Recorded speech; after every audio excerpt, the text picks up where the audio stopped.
नमस्कार दोस्तों, welcome back to money matters. इस चैनल पे उन्हीं स्टॉक्स पे बात करते हैं जिन पे आपका क्वेश्चन हो। क्वेश्चन आया है इंडियन एनर्जी एक्सचेंज आईईएक्स के ऊपर। आपका भी कोई क्वेश्चन हो कमेंट में बताइए, संकोच मत करिए, मैं नोट डाउन करके रखता हूं। जैसे आईईएक्स का बहुत टाइम से पूछा जा रहा था, आज इसका नंबर लगा है, आगे आपके स्टॉक का भी नंबर लगेगा। कमेंट करने में संकोच बिल्कुल ना करिए। आईईएक्स में लास्ट हमने ये वाला वीडियो अपलोड किया था जहां हमने बात करी थी कि 150 के ऊपर स्टॉक अच्छा लग रहा है, 165 और उसके ऊपर के कुछ टारगेट जो है वो गेट खुलते हुए नजर आ रहे हैं, तो उस पर डिस्कस करेंगे क्योंकि स्टॉक वापस अब 152 रुपीज के आसपास आ गया। तो बहुत से लोगों ने पूछा था क्या हो सकता है।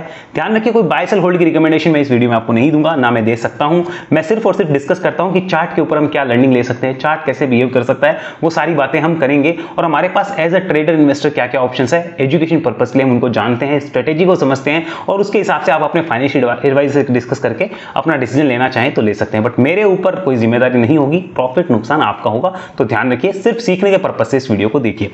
स्टॉक को ध्यान से देखेंगे तो पता चलेगा स्टॉक अपने हाई से 60% करेक्ट होने के बाद वापस ऊपर आ रहा था और यहाँ पे करीब 165 के आसपास स्टॉक गया, अब वापस 152 आ रहा है। तो अब क्या हो सकता है उनको डिस्कस करना हमारा फर्ज बनता है। काफी लंबे समय से हमने इसको डिस्कस कर रहे हैं, तो आज भी इसको डिस्कस करना ही चाहिए था, इसलिए ये वीडियो आपके सामने है। पहले इसके फंडामेंटल समझ लीजिए क्योंकि क्वार्टर रिजल्ट इसके आ चुके हैं। फंडामेंटल अगर हम देखें तो 13,000 करोड़ के लगभग की मार्केट कैप है। और ये सारे फंडामेंटल देखिए दोस्तों, मैं देखता हूं ट्रेड ब्रेन के पोर्टल पे, अगर आप भी चाहें देख सकते हैं। ट्रेड ब्रेन एक फंडामेंटल के लिए अच्छा पोर्टल है, डिस्क्रिप्शन में लिंक में डाल दूंगा। मेरा कोड है मनी20, यूज करेंगे तो आपको 20% डिस्काउंट भी एडिशनल मिल जाएगा कोई भी प्रीमियम सर्विस लेने पे। तो देख लीजिए, डिस्क्रिप्शन में लिंक मिल जाएगा। स्टॉक का पी करीब 45 के आसपास है। आरओसी और आरओई बहुत अच्छे कहे जाएंगे, बहुत बढ़िया आरओसी आरओई है। प्रमोटर्स की होल्डिंग यहाँ पे जीरो होती है, क्यों होती है आप कमेंट में बताइए, बाकी वीडियो के लास्ट में आपको पता चल जाएगा। Debt to equity ratio zero है, अच्छा साइन है। यहाँ पे प्रॉफिट की ग्रोथ 3% गिरी है, ठीक ठाक कह सकते हैं। Market cap to sales 34 time है, बहुत ज्यादा मानी जाएगी। यहाँ पे अगर बात की जाए फ्री कैश फ्लो की तो वो करीब 1250 करोड़ के लगभग है। पीजी रेशियो लगभग 2.5 के आसपास है, ठीक ठाक कह सकते हैं हम इसको भी। अगर हम 5 साल के एवरेज पी की बात करें तो 41 के आसपास आता है और अभी हम 45 के आसपास चल रहे हैं, तो कोई बहुत ज्यादा ओवर वैल्यूड हम आज की डेट में नहीं है, हम ठीक ठाक वैल्यूएशन पे खड़े हैं। अगर मैं बात करूं क्वार्टर रिजल्ट की तो मार्च 2022 में 112 करोड़ का सेल्स था, प्रॉफिट था करीब 80 करोड़ के आसपास, 85 करोड़ के आसपास। और अभी मार्च 2023 आते हैं 107 करोड़ का सेल्स हुआ है और प्रॉफिट हुआ है सेम लगभग उन्हीं अमाउंट के आसपास, 88 करोड़ के लगभग का प्रॉफिट है। तो हम ये मान सकते हैं कि यहाँ पे ग्रोथ नहीं रही है, बट ग्रोथ मिस नहीं हुई है, जो बहुत बड़ी मिस हो रही थी पीछे वाली। अगर बात की जाए इसके इन 5 क्वार्टर के रिजल्ट के अलावा पीछे के क्वार्टर रिजल्ट की, तो आप पीछे 10 क्वार्टर के रिजल्ट देखिए। मार्च 2020 में 69 करोड़ की सेल्स, 46 करोड़ का प्रॉफिट, और उसके बाद में सबसे अच्छा जो यहां पर आपको दिखेगा प्रॉफिट, वो मार्च 2022 के क्वार्टर का ही दिखेगा जहां पे कंपनी ने सबसे अच्छा प्रॉफिट पोस्ट किया था। और अब मार्च 2023 में, यानी प्रॉफिट में कोई दिक्कत नहीं है। ऑपरेटिंग प्रॉफिट मार्जिन देखिए 80-90%, या क्या चाहिए, 80% के ऑपरेटिंग प्रॉफिट मार्जिन है इस कंपनी के। दिक्कत क्या है, ऐसा मोनोपोली स्टॉक है, बहुत बढ़िया है, मानना पड़ेगा। चार्ट पे इंडिकेशन ही वो अलग बात है, लेकिन फंडामेंटल्स में मैं कोई गड़बड़ नहीं कह सकता भैया, बहुत गजब फंडामेंटल है, बहुत बढ़िया स्टॉक दिख रहा है। जिस हिसाब से इसके नंबर्स हैं यहाँ पे 80% से ऊपर का मार्जिन कंपनी मेंटेन करती है और जितनी सेल्स करती है, मानो मैं कौन सी कंपनी है जो 107 करोड़ की सेल्स करे और 85-90 करोड़ का प्रॉफिट कर दे, कौन सी कंपनी है दुनिया में, मुझे बताओ। कितनी कंपनियां होगी, बहुत चुनिंदा होगी। मतलब आप 80 करोड़ 90 करोड़ का प्रॉफिट ले रहे हो सिर्फ 107 करोड़ की सेल्स करके, यानी आपका मार्जिन सोचो यार, समझो तो सही कंपनी क्या है ये देखो। मैं नहीं कह रहा ले लो क्योंकि वो तो चार्ट पे पता चलेगा, लेकिन समझो फंडामेंटल्स तो बहुत जबरदस्त है। यहाँ पे अगर प्रॉफिट एंड लॉस की बात करें पिछले 5 सालों के, तो आप गौर से देखिए इसकी ग्रोथ कैसे रही है। ग्रोथ शानदार रही है, आपको दिख रही होगी, प्रॉफिट भी अच्छे हैं और वो भी चीज अच्छी है।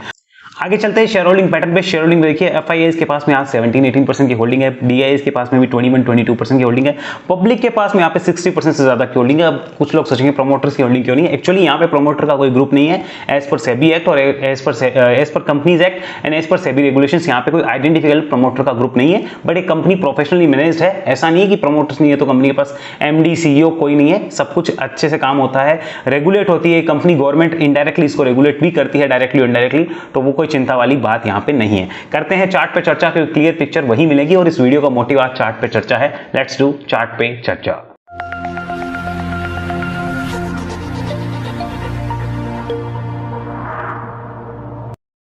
अब चार्ट आपके सामने है। अगर हम चार्ट को देखें तो यहाँ पे मैं इन डाटास को मिटाता हूँ। यहाँ पे सबसे पहले आप समझिए स्टॉक में यहाँ पर ट्रेंड देखिए नेगेटिव था, कंप्लीटली नेगेटिव था, जो कि ट्रेंड यहाँ से बुलिश होने के इंडिकेशंस हमें मिल चुके थे कि यहाँ पे ट्रेंड बुलिश हो रहा है। तो हमने यहाँ पे माना कि ट्रेंड यहाँ पे बुलिश हो रहा है, नीचे हो सकता है बॉटम हो गया, हमने ऐसा माना। और हमने 10 स्टॉक में माना तो उन्होंने तो उसमें जबरदस्त रिटर्न दी है। ये एक अगर लटका हुआ है तो इसका कारण क्या है वो समझना होगा और हमें डिसीजन लेना होगा। तो यहाँ से इसके ऊपर करीब 150 के ऊपर हमें बॉटम के इंडिकेशन आ गए थे।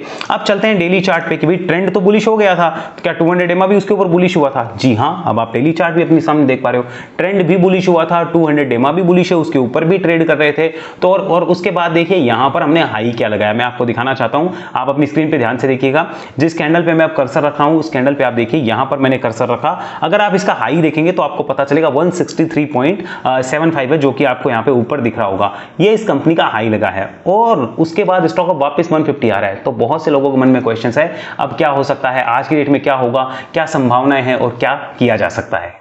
क्योंकि अब स्टॉक जो है वापस 150 आ चुका है, तो लोगों के मन में क्वेश्चंस आना बिल्कुल सही है कि अब क्या हो सकता है, क्या किया जा सकता है, कैसे किया जाए। तो देखिए सिंपल सी बात, एक स्विंग जो ट्रेडर्स थे उनको तो मिल चुका है, जो इन्वेस्टर्स हैं उनके लिए ध्यान से सुनने वाली बात है, समझने वाली बात है कि स्टॉक 150 के नीचे वीक होने के चांस है, ये हमें मानना होगा। स्टॉक फिर से वीक हो सकता है, हालांकि चांसेस अभी भी ट्रेंड बुलिश है, सब कुछ अच्छा है, बट स्टिल यहाँ पे 150 के नीचे स्टॉक वीक हो सकता है। इस बात को हमें नकार नहीं सकते, हम झुटला नहीं सकते। तो सिंपल सी बात है, जो भी ट्रेडर्स हैं, अगर मैं यहाँ पे ट्रेडर होता और मेरी कोई ट्रेडिंग पोजीशन होती तो मैं यहाँ पर अपनी पोजीशन अभी काट लेता, चाहे वो मेरी कॉस्ट के थोड़ा सा ऊपर या कुछ भी हो, मैं एक बार काट के बैठता कि अगर 150 के नीचे आएगा तो मैं काटूंगा, मतलब 150 के नीचे आएगा तो मैं अपनी ट्रेडिंग पोजीशन एक बार काटने की कोशिश करूंगा as a trader. As a investor अगर मेरे पास मान लीजिए ऊपर से शेयर लिया हुआ है, जैसे मैं आपको यहाँ पे दिखाना चाहूंगा, मान लीजिए मेरे पास यहाँ पर 300 रुपए का या मानो 350 का, 250 का, 200 का शेयर लिया हुआ है, तो मैं पहले भी नहीं बेचा तो अब भी बेच के कोई फायदा नहीं, मैं हर डिप पे इसको एक्यूमुलेट करूंगा, जितना नीचे मुझे मिलेगा मैं उतना एक्यूमुलेट करूंगा, मुझे कोई समस्या परेशानी नहीं होनी चाहिए। और ये ऐसा क्यों करता है, मैं इसका कारण बताता हूं कि ये स्टॉक यहां से परफॉर्म क्यों नहीं कर रहा। रिटेलर्स की हैवी पोजीशंस है इन स्टॉक्स में, और जहां रिटेलर्स की हैवी पोजीशंस होती है उन स्टॉक्स में मैंने जनरली देखा है कि वो विरुद्ध काम करते हैं, जो काम करना चाहिए उसके विरुद्ध काम करते हैं, और ऐसा होता हुआ आया है, आज भी हो रहा है। लेकिन हमारे हाथ में रिस्क और रिवॉर्ड, वो हमें मैनेज करके चलना होगा। 150 के नीचे स्टॉक वीक है, ये हमें ध्यान रखना है, बट जिनके पास ऊपर से होल्डिंग का है उनके लिए तो चांस है एक्यूमुलेट करने का, कि नीचे मिले तो एक्यूमुलेट किया जा सकता है, सोचा जा सकता है, बाकी अपनी मर्जी, अपना पैसा है। तीसरी चीज, जो फ्रेश बाय करना चाहते हैं, देखिए मैं यहाँ पे 200 EMA को फिर से आपके सामने लगाता हूँ, ध्यान से समझिए इसको कि इस लेवल के नीचे 150 का लेवल है, इसके नीचे 200 EMA वीक होगा, यहाँ पे एक kind of head and shoulder का फॉर्मेशन जो वो क्रिएट हो जाएगा। आप इस चीज को समझिए, यहाँ पे एक वीकनेस आएगी, क्योंकि यहाँ पे डबल बॉटम टाइप के फॉर्मेशन होंगे, वो टूटेंगे तो वीकनेस आने के चांस बनेंगे। अब आएगी नहीं आएगी, कितनी आएगी वो प्रभु जाने। तो ये चीज हमें ध्यान रखनी होगी कि चार्ट ऐसे ऐसे परफॉर्म कर रहा है, ऐसे ऐसे बिहेव कर रहा है। अब इसके अलावा अगर यहाँ पे मैं बात करूं आपके सामने वीकली चार्ट फिर से लगाकर कि वीकली चार्ट आज की डेट में क्या बोलता है, तो इसको भी आप ध्यान से देखिए कि ये भी बुलिश ही इंडिकेट कर रहा था कि एक बड़ी जो कंसोलिडेशन की यहाँ पे जोन थी, मैं इसको लगाता हूं, उसके ऊपर हमने कई हफ्ते से ट्रेड कर रहे हैं, बट हम मूवमेंट नहीं पकड़ पा रहे ऊपर के डायरेक्शन का।